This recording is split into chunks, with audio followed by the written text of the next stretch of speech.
నమస్కారం ఈటీవీ న్యూస్కు స్వాగతం. ఈనాటి ముఖ్యాంశాలు. రాజధాని ప్రాంతంలో అనైతిక భూ కొనుగోళ్లను కొట్టిపారేసిన చంద్రబాబు. అసత్యాలతో ప్రభుత్వ ప్రతిష్ఠ దిగజార్చే ప్రయత్నం చేస్తున్నారని ఎదురుదాడి. రాజకీయ లబ్ధి కోసం దిగజారే వారిని ఉపేక్షించబోమన్న చంద్రబాబు. అభివృద్ధిని అడ్డుకునే ప్రయత్నాలను సాగనివ్వబోమని స్పష్టీకరణ. మిషన్ భగీరథ జలమండలికి 3,800 కోట్ల రుణం నాబార్డ్ నుంచి తీసుకోవాలని తెలంగాణ మంత్రివర్గ నిర్ణయం. ఖైదీల విడుదలకు ఆమోదముద్ర. బడ్జెట్ సమావేశాల్లో అనుసరించాల్సిన వ్యూహంపై మంత్రులతో కేసీఆర్ చర్చ. ప్రతిపక్షాల విమర్శల్ని సమర్థంగా తిప్పికొట్టాలని అమాత్యులకు సూచన. ఏపీకి కేంద్ర సాయంపై ఆరోపణల్ని తోసిపుచ్చిన అమిత్ షా. 1,40,000 కోట్ల లబ్ధి చేకూర్చిందని వెల్లడి. త్వరలోనే విశాఖ రైల్వే జోన్ వస్తుందన్న వెంకయ్య. సాంకేతిక సాధికారతతోనే మహిళాభ్యున్నతి సాధ్యమన్న ప్రధాని. స్థానిక ప్రజాప్రతినిధులను చైతన్యపరచాలని ఢిల్లీ సదస్సులో ఎంపీలు ఎమ్మెల్యేలకు పిలుపు. శివరాత్రి వేళ దాడులకు ఉగ్రవాదుల కుట్ర. గుజరాత్లో తీవ్రవాదులు ప్రవేశించారని నిఘా వర్గాల హెచ్చరిక. దేశవ్యాప్తంగా ముమ్మర తనిఖీలు. ఆసియా కప్ ఫైనల్ వరుణుడికి అంతరాయం. కొన్ని క్షణాల క్రితం ప్రారంభమైన మ్యాచ్ 15 ఓవర్లకు కుదించిన అంపైర్లు.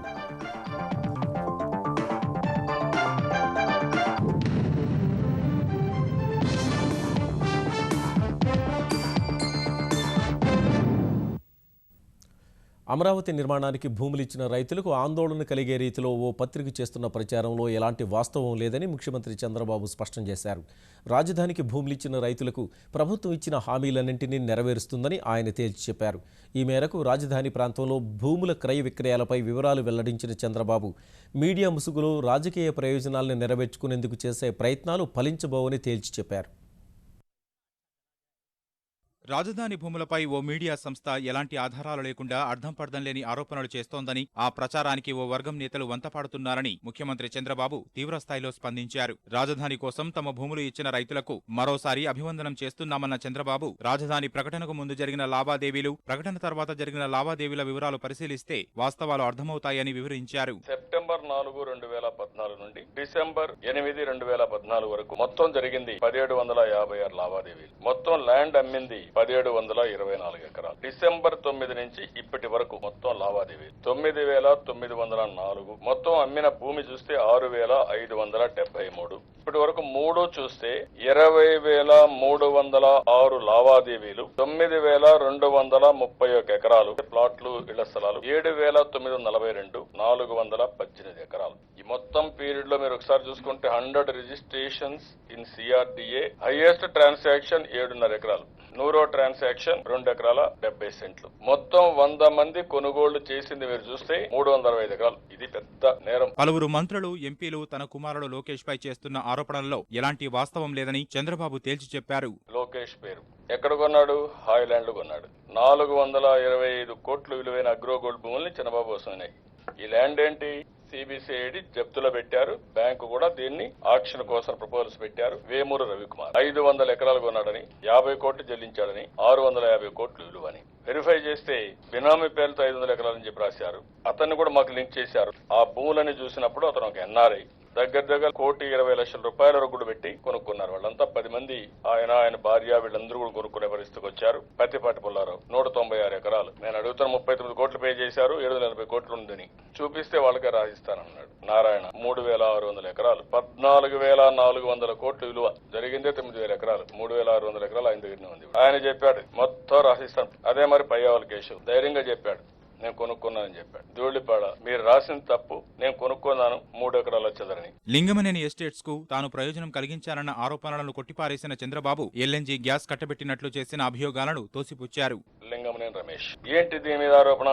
ఆయన ల్యాండ్ అంతా కూడా నేను తీసుకోలేదని, ల్యాండ్ ఎక్విజిషన్ లో నా దగ్గరికి ఆయన వచ్చి అతను తీసుకోమంటే నేను 29 గ్రామాలకే పెట్టాను. నాకు 34,000 ఎకరాలు, మొత్తం కలిస్తే 53,000 ఎకరాలు వస్తుంది. ఈ భూమే నాకు సరిపోతుంది. ఇప్పుడు నీ భూమి తీసుకుంటే ఇది డైల్యూట్ అవుతుంది, వీళ్ళకి రేట్ రాదు. ఇప్పుడు నేను తీసుకోను. ఏదే సీడ్ క్యాపిటల్ అవుట్ సైడ్ ఉండే భూమికి ఏ విధంగా పాలసీ ఇవ్వాలనో అందరితో సమానంగా అప్రోప్రియట్ టైంలో ఇస్తాను. మీరు ఇచ్చినా నేను తీసుకొని నేను చాలా స్పష్టంగా చెప్పాను. ఏదైతే మేము గ్యాస్ ఇచ్చామని దానికి ప్రతికూలంగా ఇల్లు ఇచ్చాడని. ఇల్లు ఇవ్వడం ఏంటండి? గవర్నమెంట్ ఇల్లు. నేను ఆ మాట చెప్పాను. నేను ఆవిడ ఉన్నానంటే గవర్నమెంట్ ఇల్లు కాబట్టి ఉన్నా. ఇంకోటి సుజనా చౌదరి ఇచ్చారు, కళింగ గ్రీన్ టెక్ కెమికల్స్ అని 700 కోట్లు. అది కూడా ఈ ప్రాంతంలో ఎక్కడా లేదు. మురళీమోహన్ ఒకటి ఇచ్చారు. ఆయన చాలా స్పష్టంగా ఎన్నికలు జరగడానికి ముందే నేను జాయింట్ వెంచర్ చేసుకున్నాను, డెవలప్మెంట్ అగ్రిమెంట్ చేసుకున్నాను ఆయన కూడా చెప్పాడు. గతంలో అటవీ అసైన్డ్ భూములు ఆక్రమించుకున్న వారు ఇప్పుడు ఆధారాలు లేకుండా ఆరోపణలు చేయడం విడ్డూరంగా ఉందని చంద్రబాబు వ్యాఖ్యానించారు. ఏం జరిగింది? ఇడుపులపాయలో 610 ఎకరాలు ప్రభుత్వ భూమి, అటవీ భూమి ఇష్టానుసారంగా వీళ్ళు ఆక్యుపై చేసుకుంటే ఆ రోజు ప్రధాన ప్రతిపక్షం లేవనెత్తే విధి లేని పరిస్థితిలో అది ఒప్పుకొని నేరాన్ని అధిగమించడానికి చట్టాన్ని తీసుకొచ్చి పనిష్మెంట్ తప్పించుకున్నారు. రాష్ట్రాభివృద్ధిని వ్యతిరేకించేవారు ఎన్ని అడ్డంకులు సృష్టించినప్పటికీ ప్రపంచం ఆశ్చర్యపోయే స్థాయిలో ప్రజా రాజధాని నిర్మాణం జరుగుతుందని చంద్రబాబు చెప్పారు. పట్టసీమ అపోజ్ చేశారు, పోలవరం అపోజ్ చేస్తున్నారు, భోగాపురం అపోజ్ చేశారు, మచిలీపట్నం అపోజ్ చేశారు, తిరుపతిలో అపోజ్ చేశారు, కృష్ణపట్నం అపోజ్ చేస్తారు. ఏది వదిలిపెట్టరు. అంటే వీళ్ళ ఉద్దేశం ఏంటి? ఏమీ రాకూడదు రాష్ట్రానికి, ఈ రాష్ట్రం ఇట్నే ఉండాలా, వీళ్ళు బాగుండాలా, రాష్ట్రం మాత్రం బాగుండకూడదు. కాబట్టి ప్రజలు కూడా ఆలోచించుకోవాలి. అభివృద్ధికి అడ్డుపడితే మాత్రం ఉపేక్షించే సమస్య లేదు, ముందుకు పోతాం తప్ప వెనక్కొచ్చే సమస్య లేదు. రాజధాని విషయంలో ఎలాంటి అవకతవకలు జరగలేదని, అసైన్డ్ భూములు ఎవరి పేరున ఉంటే వారికే ప్రయోజనాలు అందిస్తామని చంద్రబాబు స్పష్టం చేశారు. సాక్షిపత్రిక ఛానల్ తమపై అసత్య ప్రచారాలు చేశాయంటూ గుంటూరు జిల్లా పొన్నూరు శాసనసభ్యుడు ధూళిపాళ్ల నరేంద్ర పోలీసులకు ఫిర్యాదు చేశారు. వైకాపా అధ్యక్షుడు జగన్ సహా సాక్షి తెలుగు పత్రిక, ఛానల్ యాజమాన్యంపై క్రిమినల్ కేసులు నమోదు చేయాలంటూ పొన్నూరు రూరల్ పోలీస్ స్టేషన్లో ఫిర్యాదు చేసిన ఆయన రాజకీయంగా ఎదుర్కోలేక విషం చిమ్మే ప్రయత్నం చేస్తున్నారంటూ ఆగ్రహం వ్యక్తం చేశారు. ఎమ్మెల్యే ఫిర్యాదు మేరకు జగన్తో పాటు సాక్షి ఛానల్ పత్రికకు సంబంధించిన 12 మందిపై పోలీసులు కేసు నమోదు చేశారు. నేను ఒకటే చెప్తా ఉన్నా, మాకు సర్టిఫికేట్ ఇవ్వాల్సింది ప్రజలు కానీ జగన్మోహన్ రెడ్డి కాదు సర్టిఫికేట్ ఇవ్వాల్సింది. ఆయన నేపథ్యం ఆయన చూసుకోవాలి. కానీ ఆయన ఈ యొక్క పేపరు ఛానల్ ద్వారా ఈ యొక్క అభూత కల్పనలన్నీ కూడా చేసి దెబ్బతీసే ప్రయత్నం చేస్తా ఉన్నారు. వాటన్నిటిని కూడా ఇవాళ ప్రజల ముందు మా సచ్ఛీలత నిరూపించుకోవాల్సిన, ప్రజలకి వివరణ ఇవ్వాల్సిన ఇచ్చాం. అదేవిధంగా ఎవరైతే సంబంధిత వ్యక్తులు ఈ యొక్క విషయ ప్రచారంలో కానీ విషయాన్ని చిమ్మే ప్రక్రియలో భాగస్వాములు ఎవరైతే ఉన్నారో వాళ్ళ మీద చర్యలు తీసుకునే విధంగా పోలీసు వారికి కంప్లైంట్ ఇవ్వడం జరిగింది. శాసనసభ బడ్జెట్ సమావేశాల ముంగిట తెలంగాణ మంత్రివర్గం పలు నిర్ణయాలు తీసుకుంది. ముఖ్యమంత్రి కేసీఆర్ అధ్యక్షతన దాదాపు 2 గంటలకు పైగా జరిగిన సమావేశంలో బడ్జెట్ ప్రతిపాదనలపైనే ప్రధానంగా చర్చించిన మంత్రివర్గం జలమండలి, మిషన్ భగీరథలకు చెరో 1900 కోట్లు కేటాయిస్తూ నిర్ణయం తీసుకుంది.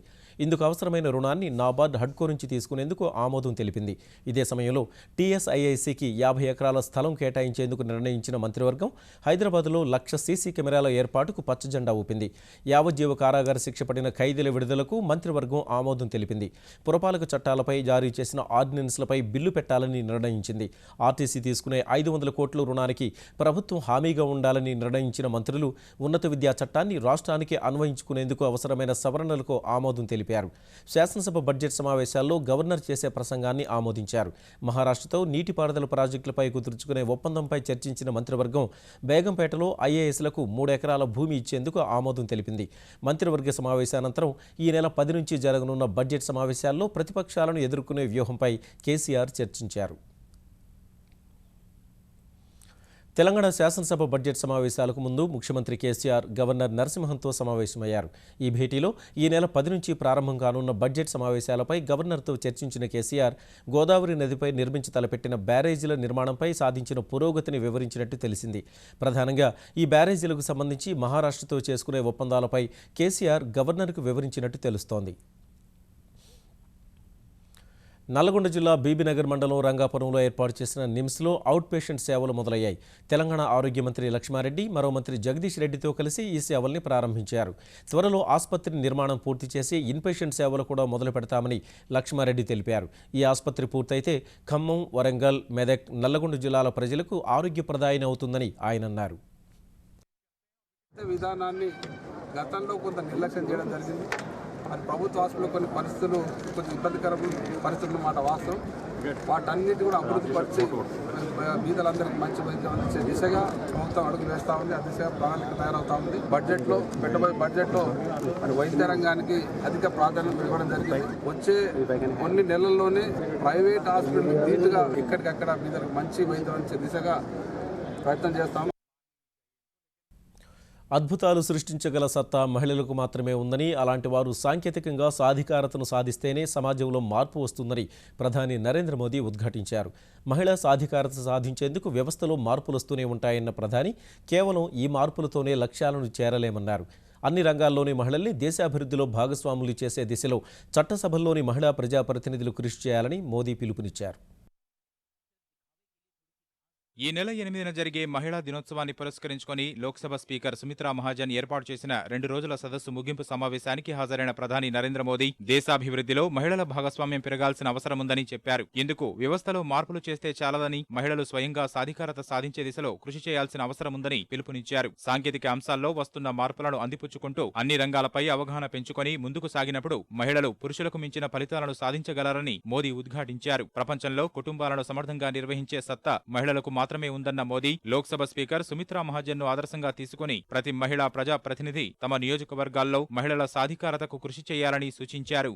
अगर आप विधायक हैं और 100 गांव है, अगर उस 100 गांव के अंदर से 30-35 गांव के सरपंच महिलाएं हैं, क्या आपने उनका सशक्तिकरण किया है? क्या आपने कभी एक दिन उनके साथ बिठाया है? मैं आपसे आग्रह करूंगा कि जो सुमित्रा जी ने हम सबके लिए यहाँ पर किया, आप जाकर के अपने लोकसभा क्षेत्र में या अपने विधानसभा क्षेत्र में वहां जो इलेक्टेड महिलाएं हैं, क्या उनका एक दिन का कार्यक्रम आप कर सकते हैं क्या? आप देखिए ये चीज नीचे तक चली जाए, तब तो ये सशक्तिकरण की दिशा में एक बहुत बड़ा बदलाव का माहौल बनेगा. మహిళా ప్రజా ప్రతినిధులు తోటి మహిళల సాధికారతకు కృషి చేసినప్పుడు ఎన్ని మౌలిక సదుపాయాలు కల్పించినప్పటికీ సాధ్యం కాని అభివృద్ధి అత్యంత వేగంగా సాకారమవుతుందని ప్రధాని వివరించారు.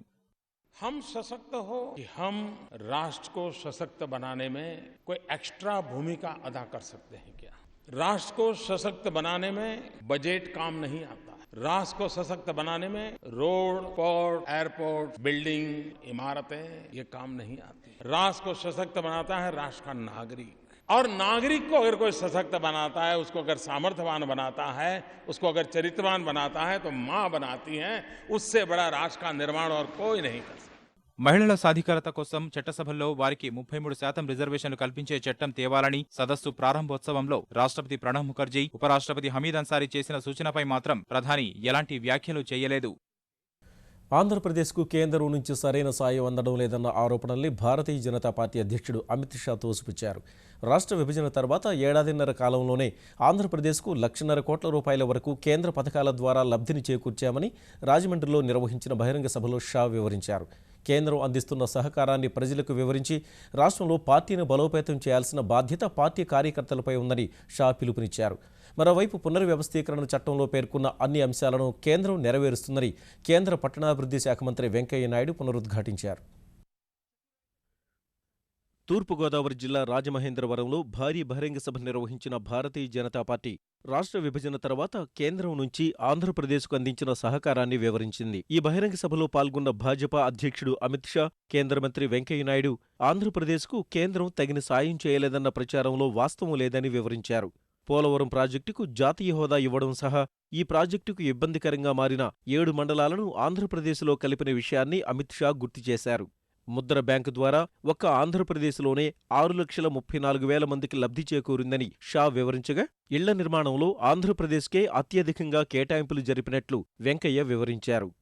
1.5 साल के अंदर भारतीय जनता पार्टी के नेतृत्व वाली एनडीए सरकार ने आंध्र प्रदेश के लिए 1,40,000 करोड़ से ज्यादा योजनाएं दी है. मित्रों, पोलावरम प्रोजेक्ट को सेंट्रल प्रोजेक्ट घोषित करने का काम भी केंद्र की एनडीए के सरकार ने किया है. इसके लिए जो कुछ करना पड़ेगा वो सारा भारत सरकार करने के लिए तैयार है. केंद्र की एनडीए सरकार ने आंध्र प्रदेश को उसके हर गांव को 24 घंटा 365 दिन बिजली देने के लिए पायलट प्रोजेक्ट के लिए पसंद करने का काम किया है. मित्रों, आंध्र प्रदेश के नेशनल हाईवे के लिए 6500 करोड़ रुपया एनडीए सरकार ने दिया है. 2 स्मार्ट सिटी के लिए काकीनाडा और विशाखापट्टनम को चयनित किया गया है. नई राजधानी के निर्माण के लिए शुरुआत के दिनों में ही 1,500 करोड़ रुपया देने का काम नरेंद्र मोदी सरकार ने किया है. 1,93,000 ఇళ్లు ఆంధ్రప్రదేశ్కి మంజూరు చేసింది కేంద్ర ప్రభుత్వాన్ని మీ అందరూ కూడా ఈ సందర్భంగానే మనవి చేస్తా ఉన్నాను. 14వ ఆర్థిక సంఘం మోడీ గారి నాయకత్వంలో 29,374 కోట్లు ఈ రాష్ట్రానికి అదనంగా కేంద్రం నిధులు మంజూరు చేసింది. విశాఖపట్నం రైల్వే జోన్ వస్తుంది. ఆంధ్రప్రదేశ్ చెప్పిన ప్రతి ఒక్క మాట కూడా అక్షర నెరవేర్చబడుతుందని సందర్భంగా మీ అందరికీ మనవి చేస్తున్నాను. కేంద్రం నుంచి అందుతున్న సాయాన్ని సమర్థంగా ప్రజలకు వివరించి ఆంధ్రప్రదేశ్లో భాజపాను బలీయమైన శక్తిగా మార్చాల్సిన బాధ్యత కార్యకర్తలపై ఉందని షా సూచించారు. मेरे सामने जो कार्यकर्ताओं का समुद्र दिखाई पड़ता है, मैं आज आह्वान करना चाहता हूं कि आज एक ऐसी शक्ति का निर्माण करिए जो लोग कहते हैं कि भारतीय जनता पार्टी उत्तर की पार्टी है, उनको मालूम पड़ जाए आंध्र की भारतीय जनता पार्टी देश में सबसे मजबूत पार्टी है. కాంగ్రెస్ రహిత భారతదేశాన్ని చూడాలని దేశ ప్రజలు ఎదురుచూస్తున్నారన్న షా ఈ దిశలో ప్రతి కార్యకర్త పనిచేయాలని ఉద్బోధించారు. ఖమ్మం, వరంగల్ నగరపాలక సంస్థల ఎన్నికలు సహా మహబూబ్ నగర్ జిల్లా అచ్చంపేట నగర పంచాయతీ ఎన్నికలు ప్రశాంతంగా ముగిశాయి. చెదురుమదురు ఘటనలు మినహా ఉదయం 7 నుంచి సాయంత్రం 5 వరకు పోలింగ్ సాఫీగా సాగింది. ఖమ్మంలో 67.68% పోలింగ్ నమోదవగా దేశంలోనే తొలిసారిగా ప్రింటర్ అమర్చిన ఈవీఎంల ప్రయోగం విజయవంతమైంది. పలుచోట్ల ఘర్షణ వాతావరణం నెలకొనగా పోలీసుల జోక్యంతో వివాదాలు సద్దుమణిగాయి. మొత్తం 50 డివిజన్ల పరిధిలో ఏర్పాటు చేసిన 265 పోలింగ్ కేంద్రాల్లో ప్రజలు తమ ఓటు హక్కును వినియోగించుకున్నారు. అటు వరంగల్ నగరంలో కేవలం 56% పోలింగ్ నమోదైనట్లు అధికారులు తెలిపారు. మరోవైపు మహబూబ్ నగర్ జిల్లా అచ్చంపేట నగర పంచాయతీ ఎన్నికల్లో భారీ పోలింగ్ నమోదైంది. ఉదయం మందకొడిగా ప్రారంభమైన సాయంత్రానికి 70.88% పోలింగ్ నమోదైంది. అన్ని స్థానాల్లోనూ ఈ నెల 9న ఓట్ల లెక్కింపు జరగనుండగా వరంగల్, ఖమ్మంలకు 15న మేయర్ ఎన్నిక జరగనుంది. ఎన్నో ఏళ్లుగా కలగా ఉన్న కాపుల రిజర్వేషన్ అంశం త్వరలో సాకారం కాబోతోందని, ఈ తరుణంలో చిక్కులు సృష్టించవద్దని మాజీ మంత్రి ముద్రగడ పద్మనాభాన్ని ఉద్దేశించి ఆంధ్రప్రదేశ్ పురపాలక మంత్రి నారాయణ అన్నారు. ఎంతో రాజకీయ అనుభవం ఉన్న ముద్రగడ 3 నిమిషాల్లో ప్రభుత్వాన్ని పడగొడతానని వ్యాఖ్యానించడం సరికాదని నారాయణ హితవు పలికారు. సొంత రాజకీయ లబ్ధి కోసం ముద్రగడ జగన్ చేతిలో కీలుబొమ్మగా మారారన్న నారాయణ ఇప్పటికైనా ముద్రగడ వాస్తవాలు గమనించాలని కోరారు. సంవత్సరాల నుంచి వెయిట్ చేస్తున్న కాపు రిజర్వేషన్ కోసం, అది ఇప్పుడు ఫలించబోతుంది. ఆ కళ దీన్ని చెడగొట్టద్దు. మీ ఉద్యమాలని రేపు 11వ తేదీ నుంచి నిరాశ దీక్షిస్తా ఉన్నారు. ఏంటంటే మొన్న 5వ తేదీ చేసి మళ్ళీ 11వ తేదీ మీరు ఒక్కసారి ఈ ప్రశ్నలకు ఆన్సర్ చేసుకొని మీ అంతరాత్మ సాక్షిగా నిర్ణయించుకోండి. అది తప్పు. మీరు చాలా పెద్దవాళ్ళు, మీకు అన్నీ తెలుసు. మరొకరి చేతిలో కీలుబొమ్మ కావద్దని మరొకసారి రిక్వెస్ట్ చేస్తున్నాం. మహిళను వేధించిన కేసులో ఆంధ్రప్రదేశ్ సాంఘిక సంక్షేమ శాఖ మంత్రి రావెల కిషోర్ బాబు కుమారుడు సుశీల్ను అరెస్టు చేసినట్లు పశ్చిమ మండలం డీసీపీ వెంకటేశ్వరరావు తెలిపారు. ఇరువురిని న్యాయమూర్తి ముందు హాజరుపరచగా వారికి రిమాండ్ విధించడంతో సుశీల్, రమేష్లను చెంచలగూడు జైలుకు తరలించామని వివరించిన ఆయన, ఘటన జరిగిన సమయంలో సుశీల్ అక్కడే ఉన్నాడని, మహిళ చేయి పట్టుకునే ప్రయత్నం చేసినట్లు స్పష్టం చేశారు. కారు ప్రయాణించిన మార్గంలో సీసీ కెమెరాల దృశ్యాలను విశ్లేషిస్తున్నట్లు డీసీపీ తెలిపారు. మరోవైపు తన కుమారుడిని పావుగా వాడుకుని రాజకీయంగా తనను దెబ్బతీసేందుకు వైకాపా అధ్యక్షుడు జగన్ ప్రయత్నిస్తున్నారని మంత్రి రావెల కిషోర్ బాబు ఆరోపించారు. ఈ కేసుల వెనుక జగన్ కుట్ర దాగి ఉందన్న ఆయన తన కుమారుడు సుశీల్ నిర్దోషిగా బయటకొస్తారని ధీమా వ్యక్తం చేశారు. ఆ ఫుటేజ్ లో ఆ కారు ఎవరో తెలీదు, ఆ అమ్మాయి ఎవరో తెలీదు, పదే పదే దాన్ని చూపిస్తూ ఒక గోబెల్ ప్రచారం చేస్తూ అమాయకమైనటువంటి బిడ్డ జీవితంతో ఆడుకుంటున్నాం. మా అబ్బాయి ఆ రోడ్డు మీద వెళ్తున్నప్పుడు పక్కనే దొరికినటువంటి కుక్క పిల్లతోటి ఆడుకుంటున్నప్పుడు ఆల్టర్కేషన్ అయిందని అకారణంగా మా కారు డ్రైవర్ ని చితకబాదారు. వాడి తలకు గాయమైంది. ఎందుకు కొడుతున్నారని చెప్పేసి మావాడు అడ్డం వెళ్తే వాడిని కొట్టారు. మిస్టేకన్ ఐడెంటిటీ అని వెళ్ళిపోయారు. దీన్ని ఆసరాగా తీసుకుని తప్పుడు కేసులు బనాయించడంలో, ఈ కేసును తప్పుదారి పట్టించడంలో వైఎస్ఆర్సీపీ పార్టీ కీలక పాత్ర పోషించింది. రాబోయే రోజుల్లో హైదరాబాద్లోని కుతుబ్ షాహీ టూమ్స్ ప్రపంచ స్థాయిలో ప్రధాన పర్యాటక కేంద్రంగా ఉండబోతుందని ఉపరాష్ట్రపతి హమీద్ అన్సారీ అభిప్రాయపడ్డారు. గవర్నర్ నరసింహన్తో కలిసి ఉపరాష్ట్రపతి గోల్కొండలోని కుతుబ్ షాహీ టూమ్స్ను సందర్శించారు. ఆగా ఫౌండేషన్ ఆధ్వర్యంలో జరుగుతున్న పునరుద్ధరణ పనులు పరిశీలించిన అన్సారీ పనులు సాగుతున్న తీరుపై సంతృప్తి వ్యక్తం చేశారు. ఈ ప్రాంతం నుంచే గోల్కొండ కోటను వీక్షించారు. 16వ శతాబ్దంలో టూమ్స్ నిర్మాణం జరిగినప్పుడు ఏ విధంగా ఉన్నాయో అలాగే వాటి పునరుద్ధరణ సాగుతోందని తెలంగాణ పర్యాటక శాఖ కార్యదర్శి వెంకటేశం తెలిపారు. సో ఇది కంప్లీట్ అయ్యే టైంకి ఇది ప్రపంచంలోనే ఒక మంచి మాన్యుమెంట్ కింద తయారవుతుంది. 100 ఎకరాల్లో 100 మాన్యుమెంట్స్ ఉండడం అనేది ప్రపంచ స్థాయిలో ఒక మేజర్ ప్లేస్ అవుతుంది. ఈరోజు మనకి 30,000 మంది నెలకు వస్తున్నారు ఇక్కడ. ఆ 30,000 నెలకి 3 లక్షల మంది వచ్చే పరిస్థితి ఇక్కడ తయారవుతుంది. గ్రామీణ భారతంలో కొనుగోలు శక్తి పెరిగినప్పుడే దేశంలో ఉత్పాదకత పెరుగుతుందని మార్గదర్శి ఎండీ శైలజా కిరణ్ అన్నారు. చెన్నైలోని వేల్టెక్ విశ్వవిద్యాలయం స్నాతకోత్సవంలో పాల్గొన్న ఆమె ఇటీవల కేంద్రం ప్రవేశపెట్టిన బడ్జెట్పై ప్రశంసలు కురిపించారు. అట్టడుగు వర్గాలకు అభివృద్ధి ఫలాలు అందేలా జైట్లీ బడ్జెట్ను తయారు చేశారని వివరించారు. ఉన్నత లక్ష్యం పెట్టుకుని ముందుకు సాగితే విజయం సాధిస్తారని చెప్పిన శైలజా కిరణ్ విద్య ద్వారానే మహిళా సాధికారత సాకారమవుతుందని చెప్పారు. Finance Minister's budget this year has been rural agriculture and social sectors. According to me, this has been the best budget ever and the best thing that is happening to our nation. It increases the flow of funds into large part of population staying in villages.